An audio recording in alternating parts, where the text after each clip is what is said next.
दिल्ली में स्टंट करते बाइकर्स पर पुलिस की फायरिंग में एक युवक की मौत के मामले में सवालों में घिरी गई है दिल्ली पुलिस और उसकी मुश्किलें भी बढ़ती जा रही हैं क्योंकि ये जो दो तस्वीरें आप देख रहे हैं, इन दो तस्वीरों की वजह से दिल्ली पुलिस ने जो कल दलील पेश की थी फायरिंग को लेकर, उस पर सवाल खड़े हो रहे हैं। ये दो तस्वीर देखिए, दिल्ली पुलिस की पीसीआर वैन की ये तस्वीर है और दो तस्वीरें, एक तस्वीर देर रात की है जब पूरी घटना हुई। वारदात के वक्त पुलिस ने दलील दी कि जो युवक थे, बाइकर्स थे, उन्होंने पत्थरबाजी की जिसकी वजह से पुलिस वैन को नुकसान पहुंचा। लेकिन ये दो तस्वीरें देखिए, हम आपको दिखाने की कोशिश कर रहे हैं कि ये पुलिस पीसीआर वैन है जिसमें पीछे की सीट पर ईंट पड़ी हुई है।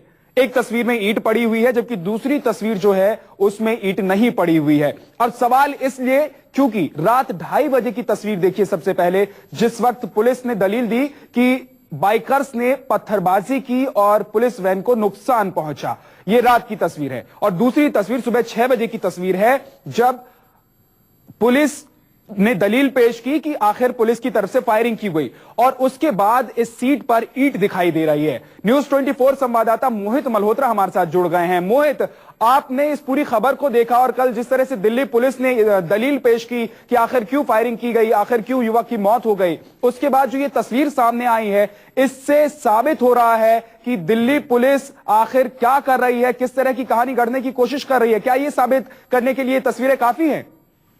देखिए, जो कुछ हुआ शनिवार देर रात, तब दिल्ली पुलिस की तरफ से कहा गया था कि भारी पथराव हुआ और हालात इस तरह खराब हो गए थे कि पुलिस वाले गिर चुके थे और इस वजह से पुलिस वालों के पास कोई ऑप्शन नहीं बचा और इसीलिए फायरिंग की गई।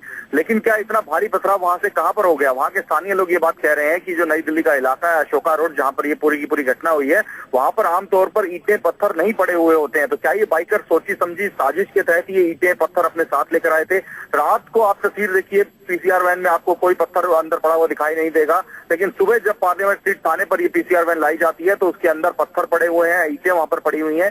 तो क्या ये एक फैब्रिकेट किया गया है? इस पूरी कहानी को गढ़ने की कोशिश की गई है कि ये जो बाइकर्स ने पथराव किया वो हमला इतना बड़ा था कि इसके चलते पुलिस को गोली चलानी पड़ी। तो सीधे तौर पर पुलिस की जो कहानी है उस पर कई सवाल उठ रहे हैं। स्थानीय लोग जो है, कई सवाल उठ रहे हैं। मोहित, शुक्रिया इस पूरी जानकारी के लिए। आपको बता दें कि कल पुलिस ने जो दलील पेश की थी उसके बाद जो ये तस्वीरें सामने आई हैं उसको लेकर सवाल उठ रहे हैं। निहत्थे बाइकर पर फायरिंग के बाद दिल्ली पुलिस के प्रवक्ता राजन भगत ने किस तरह अपने जवानों का बचाव किया, ये आपको सुनवाते हैं। एक बाइकर के ऊपर टायर पे गोली चलाई गई उनको रोकने के लिए, तो एक गोली जो पीछे बैठे थे करण पांडे उनको लगी, जिनकी हॉस्पिटल में जाके मृत्यु हो गई।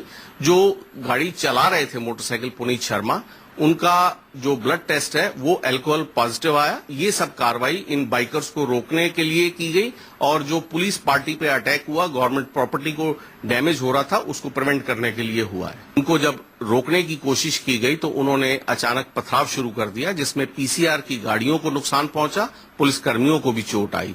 मध्यरात्रि 2:06 पे दिल्ली पुलिस कंट्रोल रूम में मैसेज मिला कि 35 से 40 बाइकर्स गोल्ड डाकखाने के पास स्टंट कर रहे हैं।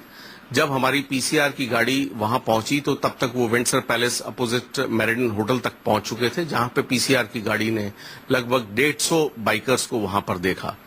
उनको जब रोकने की कोशिश की गई तो उन्होंने अचानक पथराव शुरू कर दिया जिसमें पीसीआर की गाड़ियों को नुकसान पहुंचा, पुलिस कर्मियों को भी चोट आई।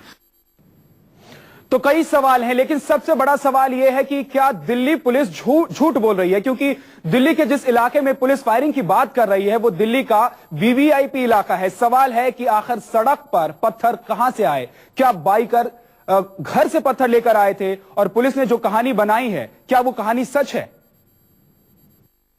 इस तरह का पत्थर मैंने कहीं पड़ा हुआ नहीं देखा, क्योंकि पत्थर उठा के किसी को मार दे। इसका मतलब यह है कि लोग अपने घर से ही पत्थर लेके आते हैं। ये सोची समझी साजिश से उनकी पहले से पत्थर लेके आते होंगे। ऐसा नहीं है, मैं तो कभी सड़क पर पत्थर पड़े देखता नहीं, आज ही देख रहा हूँ। तो आपको लगता है कहीं ना कहीं पुलिस हो सकता है ये कहानी गढ़ रही हो, उनसे गोली लग गई हो किसी लड़के? मुझे तो पता ही नहीं, क्योंकि मैं चश्मित गवाह नहीं हूँ, ना मैंने देखा। पर पत्थर यहाँ मैंने कभी ऐसा देखा नहीं कि पत्थर रोड पे पड़े उनको उठा किसी को मार देगा। तो ये वो स्थानीय लोग हैं जो वहां आसपास रहते हैं और उनका कहना है कि यहाँ पत्थर और ईंट होने का सवाल ही नहीं है। अब जाहिर सी बात है दिल्ली पुलिस को इस पूरे मामले पर जवाब देना होगा।